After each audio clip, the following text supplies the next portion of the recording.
स्वागत है दोस्तों फिर से आपका हमारे YouTube चैनल पे। दोस्तों इस वीडियो में हम 40 इंपॉर्टेंट केमिस्ट्री का क्वेश्चन लेकर के आए हैं जो आगामी एग्जाम के लिए बहुत ही इंपॉर्टेंट है। सभी क्वेश्चन बहुत ही इंपॉर्टेंट है, VVI है, तो आप शुरू से अंत तक जरूर वीडियो को देखिएगा। चलिए वीडियो को हम फटाफट शुरू करते हैं, ज़्यादा समय नहीं लेंगे। आप वीडियो को जल्दी से लाइक कर दीजिए। पहला प्रश्न को देखते हैं कि निम्नलिखित में से कौन सा एक तत्व नहीं है।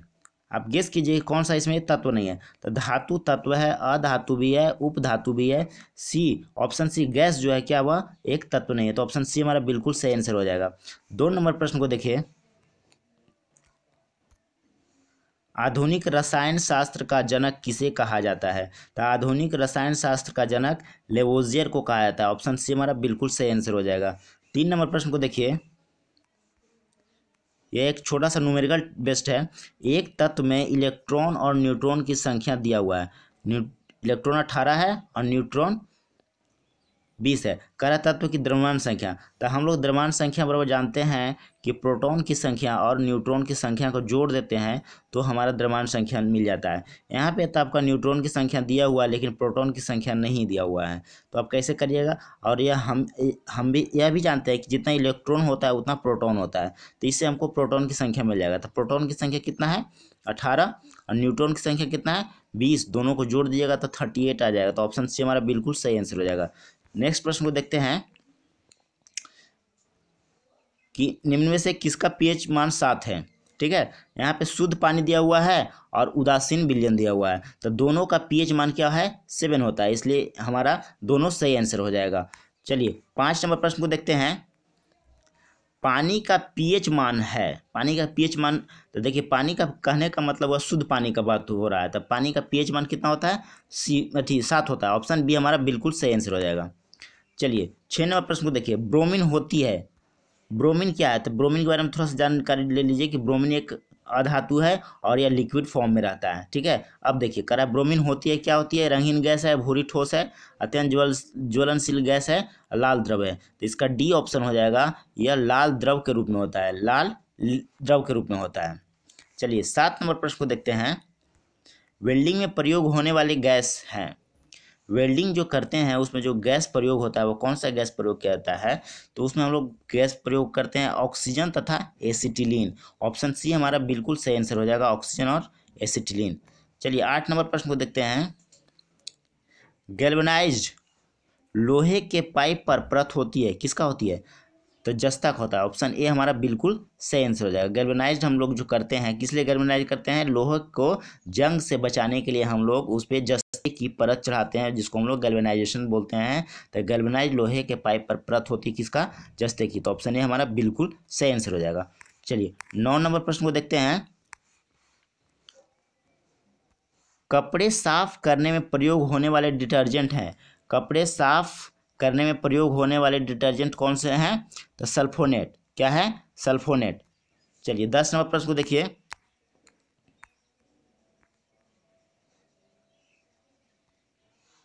वह तत्व जो मानव पसीने के माध्यम से उत्सर्जित होता है। तो देखिए मानव पसीने से क्या क्या निकलता है, सोडियम भी निकलता है, मैग्नीशियम भी निकलता है और आपका जिंक भी निकलता है, यानी कि ये सी और डी 2 ऑप्शन मिल रहा है। आयरन भी निकलता है। हमारा जो पसीना निकलता है उसमें से लोहा का भी मात्रा होता है, आयरन भी रहता है, मैग्नीशियम भी रहता है और जस्ता भी रहता है। तो अब इसमें देखिए ऑप्शन कौन सा है, तो ऑप्शन ई हो जाएगा, उपयुक्त में से एक से अधिक, यानी एक से अधिक जो है कि हमारे पसीने से निकलता है लोहा, जस्ता, मैग्नीशियम, इसलिए ऑप्शन ई हमारा बिल्कुल सही हो जाएगा, उपयुक्त में से एक से अधिक। चलिए 11 नंबर प्रश्न को देखते हैं, आप इसको जानते हैं, नीला थोथा रासायनिक रूप से है, नीला थोथा रासायनिक रूप से क्या है, कॉपर सल्फेट है। ऑप्शन सी हमारा बिल्कुल सही आंसर हो जाएगा। नेक्स्ट प्रश्न को देखिए 12 नंबर, बहुत इंपॉर्टेंट क्वेश्चन है कि निम्नलिखित में सबसे भारी धातु है। भारी धातु कौन सा है, आप गेस कीजिए, सोना, चांदी, पारा। तो इसका आंसर हो जाएगा प्लेटिनम। प्लेटिनम जो है सबसे भारी धातु है, जो ऑप्शन दिया हुआ उसमें सबसे भारी धातु कौन सा है, तब प्लेटिनम। ऑप्शन डी हमारा बिल्कुल सही आंसर हो जाएगा। 13 नंबर प्रश्न को देखते हैं,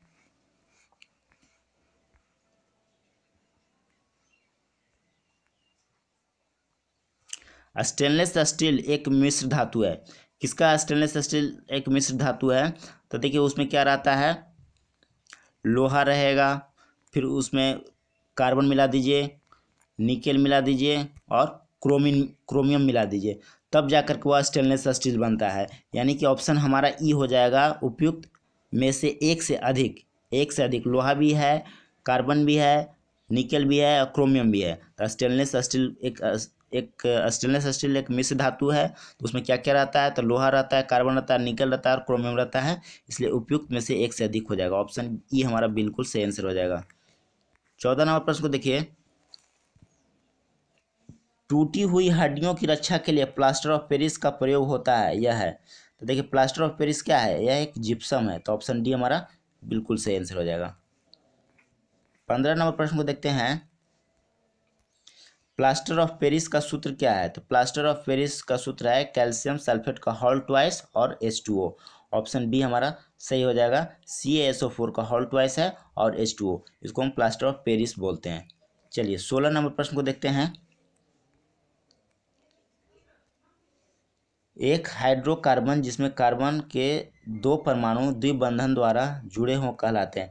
यानी कि वैसा कंपाउंड जिसमें कार्बन कार्बन के बीच में डबल बॉन्ड होता है उसको क्या बोलते हैं, उसको हम लोग एल्कीन बोलते हैं। इसका फॉर्मूला होता है CnH2n।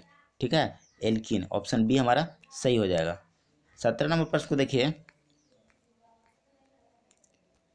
सिरके का रासायनिक नाम है, सिरके का रासायनिक नाम क्या है, तो एस्टिक अम्ल। ऑप्शन सी हमारा बिल्कुल सही हो जाएगा। सिरके का रासायनिक नाम क्या है, तो एस्टिक अम्ल। 18 नंबर प्रश्न को देखिए, निम्नलिखित में से कौन सा अम्ल सिरके में पाया जाता है। अभी हम बताए थे कि सिरका का रासायनिक नाम क्या है, एस्टिक अम्ल। यहाँ देख लीजिए, अभी बात किए थे सिरके का रासायनिक नाम क्या है, तो एस्टिक अम्ल। अब इसको थोड़ा घुमा करके पूछ दिया है कि कौन सा अम्ल सिरके में उपस्थित है, आप गेस कीजिए। तो इसका हो जाएगा एस्टिक अम्ल। ऑप्शन डी बिल्कुल सही आंसर हो जाएगा। 19 नंबर प्रश्न को देखिए, कार के बैटरी में प्रयोग होने वाला अम्ल है। जो कार हम लोग गाड़ी चलाते हैं उसमें जो बैटरी यूज़ करते हैं उसमें जो एसिड यूज़ होता है अम्ल, वह क्या होता है, तो सल्फ्यूरिक अम्ल होता है। ऑप्शन बी सल्फ्यूरिक अम्ल। ऑप्शन डी हो जाएगा सल्फ्यूरिक एसिड। सल्फ्यूरिक एसिड का आप लोग जानते हैं फॉर्मूला H2SO4 होता है। ऑप्शन डी हमारा बिल्कुल सही आंसर हो जाएगा। 20 नंबर प्रश्न को देखिए, सोडा वाटर की बोतल खोलने पर निकलने वाली गैस है। तो सोडा वाटर जब खोलिएगा तो उससे जो गैस निकलता है वह CO2 निकलता है, कार्बन डाइऑक्साइड। ऑप्शन ए हमारा सही हो जाएगा। 20 नंबर प्रश्न हो गया। 21 नंबर प्रश्न को देखिए, खनिज, जिसको इंग्लिश में मिनरल बोलते हैं, क्या है, खनिज क्या है, तो वह एक अकार्बनिक ठोस है। क्या है, अकार्बनिक ठोस है। 22 नंबर प्रश्न को देखते हैं कि 1945 में नागासाकी जो कि जापान में पड़ता है, गिराए गए बमों में कौन सा विस्फोटक प्रयुक्त किया गया था। बहुत इंपॉर्टेंट क्वेश्चन है। तो उसमें प्लूटोनियम यूज़ किया गया था। क्या यूज़ किया गया था, प्लूटोनियम। और यह जो गिरा था 9 अगस्त को गिरा था 1945 को नागासाकी पे, और इसका नाम था फैटमैन। क्या नाम था, फैटमैन। चलिए 23 नंबर प्रश्न को देखते हैं, एक ही प्रकार का परमाणु निम्न में से किसमें मिलता है। 23 नंबर प्रश्न कर रहा है कि एक ही प्रकार का परमाणु निम्न में से किसमें मिलता है, तो प्राकृतिक तत्व में एक ही प्रकार का परमाणु मिलता है। चलिए 24 नंबर प्रश्न को देखते हैं, सबसे अधिक क्रियाशील धातु कौन सी है। ऑप्शन ए में है सोडियम, बी में है कैल्शियम, सी में है आयरन और डी में है पोटेशियम। तो कह रहा है कि सबसे अधिक क्रियाशील धातु कौन सा है, तो इसका आंसर हो जाएगा आपका पोटेशियम। ऑप्शन जो दिया हुआ है उसमें पोटेशियम है जो सबसे क्रियाशील धातु है। 25 नंबर प्रश्न को देखिए, वनस्पति तेल से वनस्पति घी बनाने में प्रयुक्त होने वाली गैस है। वनस्पति तेल से हम लोग घी बनाते हैं तो कौन सा गैस का प्रयोग होता है, तो हाइड्रोजन। ऑप्शन ए हमारा बिल्कुल सही आंसर हो जाएगा।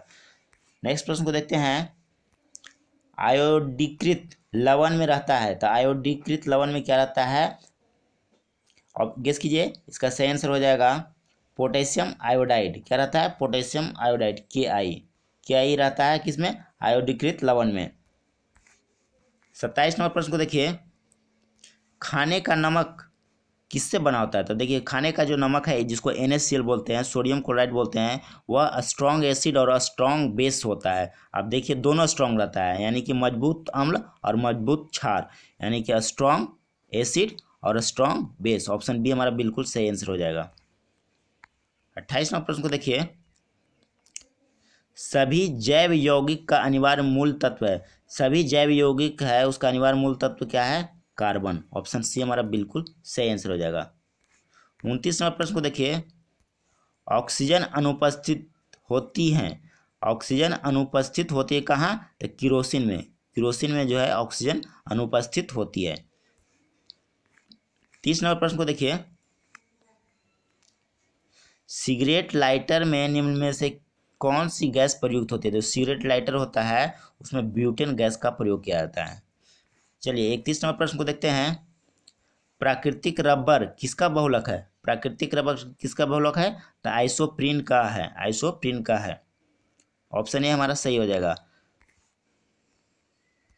32, टेफ्लॉन निम्नलिखित में से किस एकलक का बहुलक है?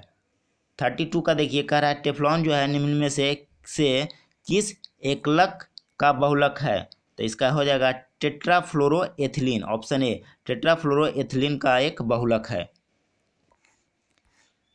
33वां प्रश्न को देखिए, बेकेलाइट निम्नलिखित के संघनन से बनता है। बेकेलाइट कैसे बनता है, किसके संघनन से बनता है? 33 नंबर इसका हो जाएगा फिनॉल तथा फॉर्मल्डिहाइड। फिनॉल तथा फॉर्मल्डिहाइड के संघनन से बेकेलाइट बनता है। 34 नंबर प्रश्न को देखिए,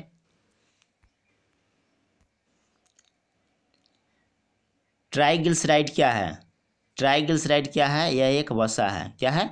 ट्राइग्लिसराइड जो है क्या है? एक वसा। ऑप्शन सी हमारा सही हो जाएगा। 35 नंबर प्रश्न को देखिए, घरेलू ईंधन के रूप में प्रयुक्त LPG में मुख्यतः होता है, तो उसमें प्रोपेन और ब्यूटेन होता है, यानी कि हमारा ई ऑप्शन हो जाएगा उपरोक्त में से एक से अधिक। 36 नंबर प्रश्न को देखिए, ग्रीन हाउस गैसों में मुख्य घटक होते हैं। देखिए ग्रीन हाउस गैस में आपका कार्बन डाइऑक्साइड तो रहता ही रहता है और नाइट्रस ऑक्साइड भी रहता है, इसलिए हमारा उपयुक्त में से एक से अधिक, यानी कि ऑप्शन ई हमारा बिल्कुल सही आंसर हो जाएगा। 37 नंबर प्रश्न को देखिए, ग्रीन हाउस गैसों में मुख्य घटक, वही क्वेश्चन रिपीट हो गया है, इसका भी ऑप्शन ई ही हो जाएगा। चलिए 38 नंबर प्रश्न को देखते हैं,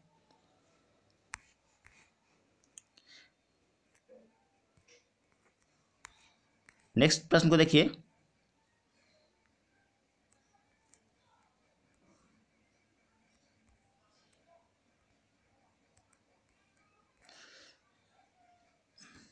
सूची 1 को सूची 2 के साथ मिलाना है। ठीक है, आप देख लीजिए इसका। सूची ए में क्या क्या दिया हुआ है? ए में दिया है एस्पार्टेम, दूसरा दिया है फ्रेऑन, तीसरा नियोप्रीन और चौथा बेनाड्रिल, और उसका इधर आपका दिया हुआ ऑप्शन में उसको मिलाना है। तो इसका आप मेल कीजिए, इसका सही आंसर हो जाएगा आपका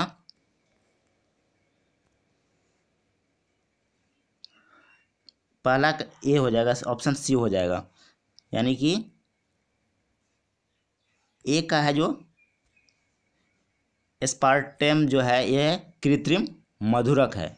फर्स्ट का 3, अब आपको देख लीजिए इसका बी का 4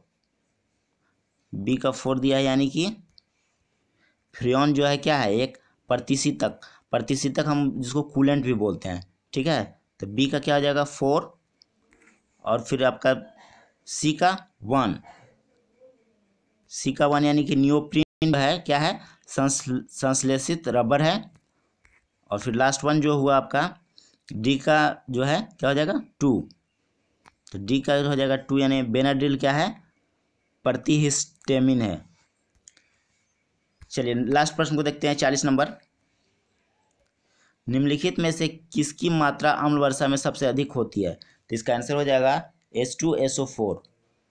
H2SO4 का अधिक मात्रा होता है किसमें? एसिड रेन में।